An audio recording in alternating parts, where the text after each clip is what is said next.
Welcome back. Tesla on pace for its worst year ever, with shares plummeting nearly 70% and losses accelerating the past month.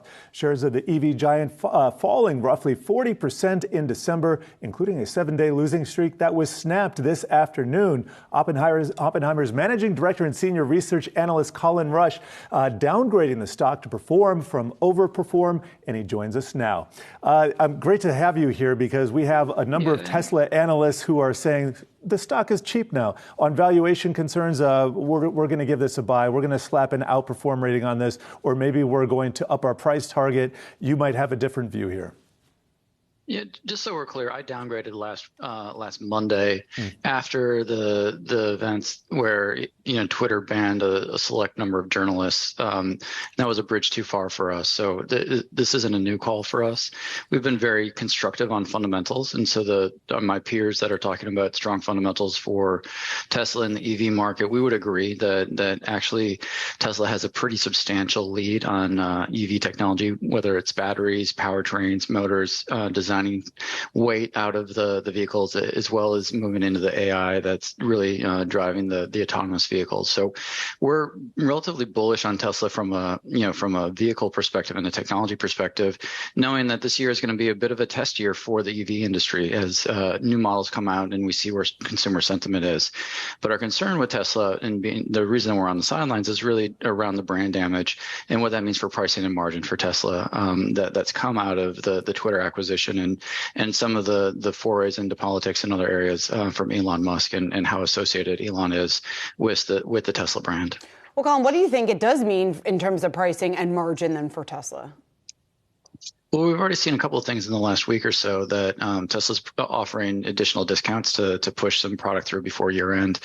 They typically do have a very substantial push at the end of the quarter to get as many vehicles delivered to customers before the end of the quarter. And so seeing those sort of discounts and the levers on the marketing side is really an indication that they're not supply constrained in the way that they have been. If you look back to the middle of the summer, there was still 6-8 month lead times, and those lead times have really shortened down into sub 2 months for most vehicles, or having vehicles immediately available.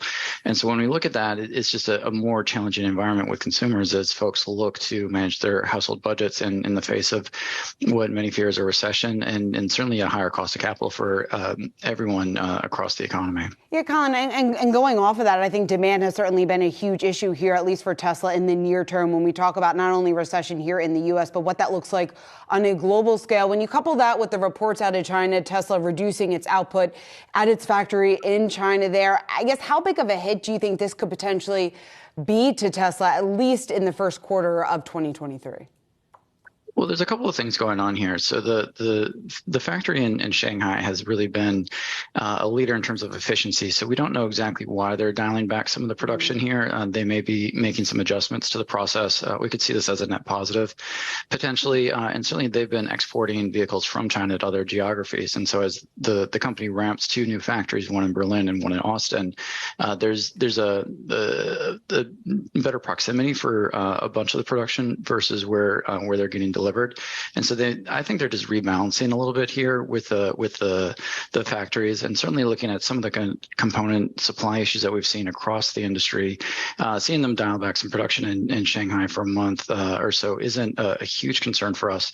What is a real concern is whether those vehicles are selling through. And if we're not seeing those vehicles sell through effectively or selling through at lower prices, then you start to wonder about margins and driving that back. We've seen the potential for this company to reach 35% gross margins on a cash-on-cash basis, and deliver north of 20% operating margins.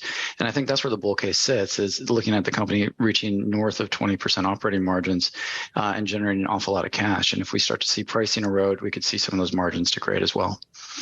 Hey, Colin, getting back to the leadership question, because this is where my head is fixated right now. If the whole incident with Twitter, and there have been many incidents, but if suspending journalists gave you pause here, what does it take to get Tesla and Elon Musk back in your good graces? Or is it a Tesla that doesn't have Elon Musk as a CEO? I guess in general, what is it going to take for you to like Tesla again as an outperformer, given its current leadership quandary? The funny thing about trust is it takes a moment to break it, and it takes a long time to build it back. And so what we need to see is some formal rules getting put into Twitter, around users, seeing Elon step back and play a different role in that organization, and get back to what he does at Tesla, which is really lead the idea process and where the organization is going really effectively. And so as we see that happen, and we give it a little bit of time, it's something that we'll certainly consider. The other thing that we just need to be attentive to is what's going on in the broader economy. Certainly the automakers are all very concerned around what is happening in terms of vehicle ownership and new cars. We were tight on vehicles for a while. And as the supply chains have started to ease up a little bit and consumers are a little bit more, more cautious with their cash, folks are looking at that purchase and saying, maybe I can delay it a year or 6 months and aren't in such a rush to buy new vehicles. And that's something that we'll be paying attention to, and is certainly part of a bullish thesis for us. And Colin, how are you looking at the risk of ongoing share sales by Musk just in order for him to keep Twitter afloat? It's a black box for us right now. We know that Twitter has a certain amount of debt. It's around $13 billion. We know that debt's fairly affordable. What the ongoing cash needs are for the organization is totally uncertain at this point. How that gets funded is uncertain. And part of our concern with the downgrade was really that if Elon had gone out and offended so many folks in such a broad way and gave them a lot of pause, it was going to be hard for him to bring in additional outside investors. And so the cash needs of Twitter were going to fall on him. And certainly what he said in the last week or so is that he's not going to sell more shares, and that last sale was just to give him some dry powder.